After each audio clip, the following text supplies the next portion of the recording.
আমি পিয়ালি। তো আজ আমি চলে এসেছি দুটো দেশ পত্রিকা নিয়ে আলোচনা করব।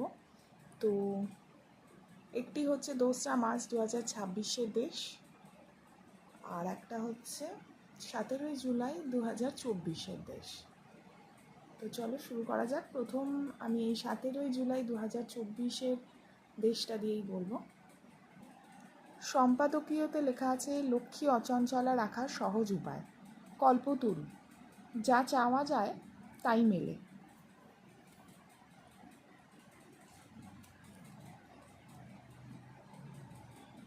উত্তম আহার্য, যত্রতত্র ভ্রমণ এবং সঙ্গীতের মূর্ছনায় মানুষজনদের হুঁশ লোপ পাইয়ে দেওয়া। গুপি বাঘাও এমন 3টি জব্বর বর পেয়ে ত্রিভুবন জয় করে ফেলেছিল। সে কল্পতরু বৃক্ষতলই হোক অথবা ভূতের রাজার বর, এমন এক বন্দোবস্ত স্বপ্নবৎ পরিশ্রমের বালাই নেই, অথচ যা প্রয়োজন হুঁশ করে সামনে এসে গেল। এমন ব্যবস্থার রাজরাজারা পরিশ্রম করতেন। পুরা কাহিনীতে সেসবের উল্লেখ আছে। তখন তো তাদের মুখের কথাই আইন। কারোর প্রতি সন্তুষ্ট হয়ে গলার বহুমূল্য মালা খুলে পরিয়ে দিলেন রাজা সংশ্লিষ্ট ব্যক্তিকে, আবার কারোর প্রতি চক্ষু শুলতে বেচুকুম হয়ে গেল শুলে চড়াও বেটাকে। জল্লাদও ক্রূর হাসি হাসতে হাসতে তাকে টেনে নিয়ে গেল বদ্ধভূমিতে। রাজাই আইন, কারণ তিনিই সর্বে সর্বা। ক্রমে রাজতন্ত্রের ছত্র ভেঙে পড়ল। ব্রিটিশ সাম্রাজ্যে সূর্য পূর্ব থেকে পশ্চিমে হেলে পড়ার আগে বিস্তৃত সময় পর্ব জুড়ে এদেশে তার কায়েমি স্বার্থে শাসন ব্যবস্থার নজির রেখে গেল। ধীরে ধীরে তাও অস্তমিত হলো। এবার কেন্দ্র স্বাধীন ভারতবর্ষ, জনগণের দ্বারা জনগণের জন্যে জনসেবকের কাজে নিযুক্ত হলেন গণতান্ত্রিক উপায়ে নির্বাচিত নেতা মন্ত্রীরা। রাজ্যেও তাই হলো। সেখানেও নির্বাচনের মাধ্যমে সরকার গঠনের প্রক্রিয়া স্বীকৃত হলো। শাসনভারের একটি নির্দিষ্ট মেয়াদ সর্বক্ষেত্রেই আছে, এক্ষেত্রে 5 বছর। তারপর ফের জনগণের দ্বারা নির্বাচিত হয়ে আসতে হবে নয়া শাসককে। আর এখানেই যাবতীয় গণ্ডগোল। সকলেরই অভিপ্রায় আমরাই ভালো, আমরাই থেকে যাই। বিরোধীরা অসৎ, অযোগ্য, তাদের দ্বারা জনসেবা সম্ভব নয়। আমরা প্রকৃত মানব দরদি, অতএব আমরাই থেকে যাব। কিন্তু এ তো মুখের কথা, আইন সংবিধান তো এসব শুনবে না। তাহলে উপায় বহুবিধ। নির্বাচনে যা হওয়ার তা তো হবে। তার আগে থেকে যদি যারা নির্বাচক তাদের বশ করা যায়, হীরক রাজের মতো মস্তিষ্ক প্রস্কালন যন্ত্র বা সেই যন্তর মন্তর ঘর তো নেই, কিন্তু সেসব যদি একটু যুগোপযোগী করে তোলা যায়। প্রথম নির্বাচকদের মন বুঝতে হবে। কী উপায়? এমন কাজ করব যাতে তাদের হৃদয় শাসকের অধিষ্ঠান অচঞ্চলা হয়। না, হৃদয় ফুঁড়ে বার করে আনবো সেই মহাসত্য যা মানুষকে ক্ষণিকের জন্য হলেও বিহল করে দেবে। কী তা? মানুষকে তার চাহিদার ক্ষেত্রটিতে এনে ফেলতে হবে। তারপরে একে একে পর্দা সরানোর মতো করে তাকে দেখাতে এবং চেনাতে হবে সেই প্রয়োজনীয়তা এবং চাহিদার উপযোগিতার কথা। তারপরে তার হাতে যাতে তা পর্যায়ক্রমে থেকে যায় সে ব্যবস্থা করতে হবে। প্রয়োজনীয়তা বুঝে মানুষকে সরাসরি আর্থিক সহায়তা। নাম হবে নেতা মন্ত্রী, স্থায়িত্ব বৃদ্ধি পাবে সরকারের, আনুগত্য বৃদ্ধি পাবে সে সরকারের প্রতি। এটাই চাবিকাঠি। কোষাগারের অর্থ জমা পড়ে সরকারের নামে, তা সরকারের, যদিও তার মধ্যে জনগণের একাংশের করের টাকা গচ্ছিত, কিন্তু তাতে কিছু নয়। কল্যাণমূলক অর্থনীতিতে জনকল্যাণে সরকার রাজকোষের অর্থ ব্যয় করতে পারে, অতএব আর বাধা নেই। স্বাধীন ভারতবর্ষে দাক্ষিণাত্যের দ্রাবিড় এবং তেলেগু রাজ্যের সরকাররা একসময় এই ধরনের কর্মসূচি প্রয়োগ করে আশাতীত সাফল্য লাভ করেছিল। এমজিআর এবং এনটিআর, এদের নাম এসে পড়বে এই আলোচনায়। এনটিআর অবিভক্ত অন্ধ্রপ্রদেশে 2 টাকা কেজি দরে চাল বিতরণের কর্মসূচি নিয়েছিলেন, তা প্রবল জনপ্রিয় হয়। তামিলনাড়ুতে জয়ললিতা আম্মার ক্যান্টিনও ছিল তুমুল জনপ্রিয়। পশ্চিমবঙ্গে মমতা বন্দ্যোপাধ্যায় যেমন করছেন 5 টাকায় দরিদ্র মানুষজনকে অন্নদানের কর্মসূচি। এই সমস্ত কর্মসূচির মধ্যে কয়েকটি নিঃসন্দেহে প্রশংসনীয়, কয়েকটি তো ইউনেস্কো স্বীকৃতও বটে। কিন্তু স্বভাবত কর্মবিমুখ একটি জাতিকে নানা আছিলায় ভাতায় ভাতায় মুড়ে ফেলে তার অবশিষ্ট কর্মস্পৃহার পঞ্চত্ব প্রাপ্তি ঘটিয়ে নিজেদের নির্বাচনী ফায়দা তোলা, তাদের মেরুদণ্ড ভেঙে দেওয়া সমতুল্য নয় কি? মন্তব্য বৈদেশিকী। ইউরোপের বাম আর ডান, বামপন্থী দলগুলি যে ভূমিকা পালন করছে তা ফ্রান্স এবং ব্রিটেন উভয়ের জন্যই গুরুত্বপূর্ণ। প্রকৃতি, দেশ পেরোনো নদী ও রাজনীতি। নদী যখনই 2 দেশের মধ্যে দিয়ে প্রবাহিত হয়, নদীর উপরের অববাহিকায় থাকা রাষ্ট্র তাকে নিয়ন্ত্রণ করতে চায়। প্রাগৈতিহাসিক আছে স্টেগোসাসের জীবাশ্ম, উচ্চতা 11 ফিট, লম্বায় 20 ফিট, 2022 সালে আমেরিকার কলোরাডোয় আবিষ্কৃত হয় 150 মিলিয়ন বছর পুরনো জুরাসিক যুগে। এখনও পর্যন্ত পাওয়া স্টেগোসাসের জীবাশ্মগুলির মধ্যে সর্বাধিক পূর্ণাঙ্গ এটি, এবং এই জীবাশ্ম কোনো জাদুঘরের জন্য নয়, তা নিলামে উঠেছে লন্ডনের বিখ্যাত নিলাম সংস্থা সাথবিজে। স্টেগোসাসটির নাম দেওয়া হয়েছে এপেক্স। প্রচ্ছদ কাহিনী 1, শাশ্বতী ঘোষ লিখেছেন লক্ষ্মীর ভাণ্ডার খয়রাতি না স্বাবলম্বন। আচ্ছা, এখানে একটা টেবিল দেওয়া হয়েছে লক্ষ্মীর ভাণ্ডার অন্যান্য রাজ্যে অনুরূপ প্রকল্প। পশ্চিমবঙ্গ শাসক দল তৃণমূল কংগ্রেস। শুরু কবে? সেপ্টেম্বরের 2021-এ। প্রকল্পের নাম লক্ষ্মীর ভাণ্ডার। তারা উপযুক্ত 60-এর নিচে মহিলারা যারা করদাতা, চাকুরিরতা বা পেনশনভোগী নন। স্বাস্থ্যসাথী প্রকল্পের নাম অন্তর্ভুক্ত। প্রতি মাসে 1000 টাকা, তফসিলি জাতি জনজাতির মেয়েদের 1200 টাকা বর্তমানে। আচ্ছা, আসামে হচ্ছে শাসক দল বিজেপি 2020-21 অরুণোদয় যোজনা। মাসিক আয় 2.5 লক্ষের কম, পরিবারে যদি শারীরিক প্রতিবন্ধী থাকে, বিধবা বা বিবাহ বিচ্ছিন্ন হন, সেই পরিবার অগ্রাধিকার পাবে। মাসিক 1250। আচ্ছা, রাজ্য হচ্ছে তামিলনাড়ু, ডিএমকে, সেপ্টেম্বর 2023। প্রকল্পের নাম হচ্ছে কালাইনার মাগলির উরিমাই থিট্টাম। নির্দিষ্ট পরিমাণ জমি, বিদ্যুৎ ব্যবহার, মাসিক আয় 2.5 লক্ষের নিচে, মাসিক 1000 টাকা। হিমাচল প্রদেশে হচ্ছে শাসক দল কংগ্রেস 2024-এ শুরু হয়। প্রকল্পের নাম ইন্দিরা গান্ধী প্যারি বেহেনা সুখ সম্মান নিধি যোজনা। নিজস্ব আয় নেই, এমনকি মাঠবাসিনী সন্ন্যাসীনাও। মাসিক 1500 টাকা।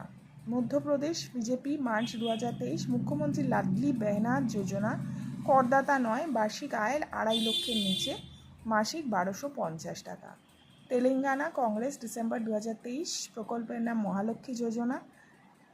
কারা উপযুক্ত? বিবাহিতা, বিধবা, বিবাহ বিচ্ছিন্না অগ্রাধিকার পাবেন, মাসিক 2500 টাকা। মহারাষ্ট্র মহাদুতি জোট, সিন্দে ফাড়নবিস, অজিত পাওয়ার, জুলাই 2024। প্রকল্পের নাম মুখ্যমন্ত্রী মাঝি লড়কি বেহনি যোজনা। বার্ষিক আয় 2.5 লক্ষের নিচে, মাসিক 1500 টাকা। নয়াদিল্লি আপ প্রস্তাবিত মুখ্যমন্ত্রী মহিলা সম্মান যোজনা। করদাতা নন, মাসিক 1000 টাকা। ঝাড়খণ্ড মুক্তি মোর্চা প্রস্তাবিত মুখ্যমন্ত্রী বেহেন বেটি স্বাবলম্বন যোজনা। উপার্জনহীন, অন্য কোনো ভাতা পান না, মাসিক 1000 টাকা। অন্ধ্রপ্রদেশ তেলেগু দাসম পার্টি প্রস্তাবিত সমস্ত মেয়েরা, মাসিক 1500 টাকা। পাঞ্জাব আপ প্রস্তাবিত, মাসিক 1000 টাকা। শুভময় মিত্র লিখেছেন নিম্নবিত্তের অর্থনীতি, নিম্ন মেধার রাজনীতি। ইতিহাস লেখার জন্য আজকাল ঘটনাবলী জারিত হওয়ার প্রয়োজন নেই। সিঙ্গুরের আন্দোলনের মধ্যেই স্কুলের ইতিহাস বইতে ঢুকে তৃণমূল বিজেপি দল বদলের খেলায় গুলিয়ে গেছে। ফলে আরেকটু পিছিয়ে গেলেই বামফ্রন্টের ভূমি সংস্কারের কথা আসবে। তৃণমূল সরকার বলতেই পারে যে শুধু নির্বাচনে জয়ের জন্য নয়, নিম্নবিত্ত মানুষের সার্বিক উন্নয়নের লক্ষ্যেই বছরখানেক আগেই ভাবনা শুরু। যাই হোক, ঘোষণা শুরু হওয়ার বিষয়টি 2021 বিধানসভা নির্বাচনের আগেই, ফেব্রুয়ারি মাসে। আচ্ছা, প্রচ্ছদ কাহিনী 3, অতনু বিশ্বাস লিখেছেন ভান্ডারের ম্যাজিক। বাম এবং ডান দুতরফেই জনপ্রিয় হয়ে ওঠে ইউবিআই এর তথাকথিত আইডিয়াটা। 1795 সাল নাগাদ আমেরিকান বিপ্লবী টমাস পেন যুক্তি দিয়েছিলেন যে প্রত্যেক ব্যক্তি, তা তিনি ধনী হন বা দরিদ্র, অর্থ পাওয়া উচিত অভিমানজনক সামাজিক পার্থক্য প্রতিরোধের জন্য। এবার ছোট গল্প। প্রথম ছোট গল্প হচ্ছে আপনারে আপনি চিনি নে, দেবাশিস গঙ্গোপাধ্যায়ের লেখা। এই গল্পটা অসাধারণ একটা গল্প ছিল, যেখানে দেখানো হচ্ছে একটি লোক, মানে একটি সন্ন্যাসী, যিনি স্বর্গে থাকতেন, স্বর্গ থেকে তাকে আবার মর্তে পাঠানো হয়েছে। তো ওনার একটাই সমস্যা, উনি সবসময় জানতে চাইছেন ওনাকে কতজন লোক চেনেন। পথে ঘাটে রাস্তায় ঘুরে বেড়াচ্ছেন, সবাইকে জিজ্ঞেস করছেন, যার বাড়িতে আশ্রয় পাচ্ছেন তাকেও নানা রকমভাবে ভৎসনা করছেন, ওনাকে চেনেন না বলে। তো ওনাকে যেই চেনা নিয়েই কিন্তু ওনার এই মর্তে আসা, মানে ওনার অহংকার এতটাই স্বর্গে বেড়ে গেছিলো যে ওনাকে আমার মর্তে পাঠানো হয়। এবং যেটা আমরা জানি যে অনেক সময় এটা বলা হয় যে মানুষ যখন আবার মানুষ হয়ে জন্মায়, তখন কিন্তু তার কিছু কৃতকর্মের জন্যই সে মানুষ হয়ে জন্মাচ্ছে, আর সেটার মূল কৃতকর্ম হচ্ছে অহংকার থেকে বেরোনো। অহংকারের জন্যই তার আবার স্বর্গ থেকে মর্তলোকে আসতে হয়। তো এবার সেই জায়গাটাকে এখানে দেখানো হয়েছে যে উনি কীভাবে সেই অহংকার থেকে আবার বেরোতে পারছেন আর কি। বেশ ভালো ছিল গল্পটা। এবং এখানে এটাও দেখানো হবে যে শেষে গিয়ে উনি যেই সম্মানটা চাইছেন, যেই নামটা চাইছেন যে ওনাকে লোকে চিনুক, শেষে গিয়ে ওনার আর ওই চাহিদাটা থাকছে না। যখন উনি দেখতেও পাচ্ছেন যে ওনাকে লোকে চেনে, সেটা ওর বিরক্ত হয়ে যাচ্ছেন উনি আর চাইছেন না যে ওনাকে কেউ চিনুক। ভীষণ মজার এবং ভীষণ একটা মানে চেতনা উদ্রেককারী গল্প ছিল। আচ্ছা, এই গল্পটাতে উত্তরণ নীলাঞ্জন দাশগুপ্তের লেখা ছোট গল্প, দ্বিতীয় ছোট গল্প এই সংখ্যার। এই গল্পটাতে যেটা দেখানো হয়েছে যে এই গল্পে একজন মিলি নামক একটি মেয়েকে ভালোবাসছে এবং মিলি কোনো কারণে মারা যাবে। তারপরে তারই পাশের বাড়িতে থাকে সর্বরী, এসে তার অনেক সেবা যত্ন করবে, দেখাশোনা করবে, কিন্তু সে মিলির এই প্রেম থেকে কিছুতেই বেরোতে পারছে না। মাঝে মাঝে সর্বরীকে অ্যাকসেপ্ট করছে মিলি ভেবে, কিন্তু সর্বরীকে সর্বরী ভেবে নিতে পারছে না। তো এই মাঝে মাঝে বুঝতে পারছে এটা সর্বরী, তখনও সেই সর্বরীর ওপর রেগে যাচ্ছে, নানাভাবে তাকে নানা রকম কথা শোনাচ্ছে, কিন্তু তাও সর্বরী তাকে ছেড়ে যাচ্ছে না। এবং ডাক্তার কোথাও বলে দিয়েছে যে ওনাকে সুস্থ করতে গেলে ওনার সবসময় কাউকে দরকার, না হলে উনি কিন্তু আরও অসুস্থ হয়ে পড়বেন। তো সেই সমস্ত কাজই সর্বরী করে চলেছে এবং শেষে গিয়ে এটাই দেখা যাবে যে সে কীভাবে মিলির থেকে বেরিয়ে সর্বরীকে আস্তে আস্তে মেনে নিতে পারছে বা সে নিজের কাজে আবার কীভাবে যোগদান করতে পারছে। এই নিয়েই একটা বেশ মনস্তাত্ত্বিক গল্প। এরপর শেষ কথা, আমোদ প্রমোদ অর্থনীতি, সঙ্গীতা বন্দ্যোপাধ্যায়ের লেখা। নির্লজ্জ বৃত্ত প্রদর্শন। একটা বিয়েকে কেন্দ্র করে ভারতে যা হচ্ছে তা এই দেশেই কেবল সম্ভব। আমি ব্যক্তিগতভাবে বিয়ের আড়ম্বরে বিশ্বাস করি। যার আছে তিনি খরচ করবেন। যিনি অপ্রতুল সম্পদ উপায় করেছেন, তার জীবনের আশা আকাঙ্ক্ষা ঠিক করে দেওয়ার আমি কেউ নই। তবু ধন দৌলতের এমন অশেষ নির্লজ্জ প্রদর্শন দেখতে দেখতে মনে সংশয় আসতে বাধ্য। একটা বিয়েকে কেন্দ্র করে ভারতে যা হচ্ছে তা এই দেশেই কেবল সম্ভব। মুম্বাইয়ের ট্রাফিক পুলিশ এই বিয়ে নামক পাবলিক ইভেন্টের জন্য যান চলাচলের রোডম্যাপ বদলে ফেলেছে। মুম্বাইয়ের আমজনতাকে একটা দুটো দিন অন্য রাস্তা ধরে যাতায়াত করতে হবে। ঠিক এভাবেই যদি সম্পদশালীদের অর্থের মোহ আর আমোদ প্রমোদ অর্থবাজির মোহের পথ বদলে দেওয়া যেত, বেশ হতো। আচ্ছা, এর পরের সংখ্যা, যেটা 2 মার্চ 2026 বেরিয়েছে,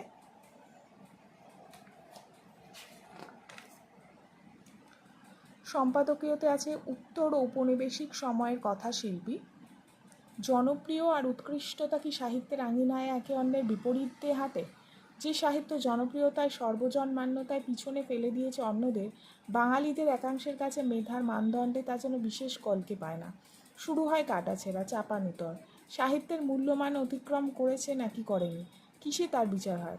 জীবনকে ছুঁয়ে থাকাও কি সৎ সাহিত্য নয়? তত্ত্ব রসন মেনে রচিত বা পরীক্ষামূলক সাহিত্যই কি কেবল বৌদ্ধিক তৃপ্তিতে উজ্জ্বল? রোজনামচার জীবনের কাহিনী সে উত্তরণের যোগ্যতা নেই, এমন কথা কেউ জোর দিয়ে বলতে পারে কি? মণিশঙ্কর মুখোপাধ্যায় সেই পথ ধরেই বাঙালির হৃদয় প্রবেশ করেছিলেন। দেশভাগের আগে তার জন্ম, এক অর্থে উদ্বাস্তু না হয়েও ছিন্ন শিকড় জীবনকে দেখেছিলেন খুব কাছ থেকে। মধ্যবিত্ত বাঙালির আজন্ম লালিত সংস্কার ভেঙে বেরিয়ে আসা আপোষ সংগ্রাম আর উত্তর ঔপনিবেশিক আত্মবীক্ষণকে তিনি এমনভাবে নিজের লেখায় ধরলেন যে পাঠক সাদরে তাকে বরণ করে নিল।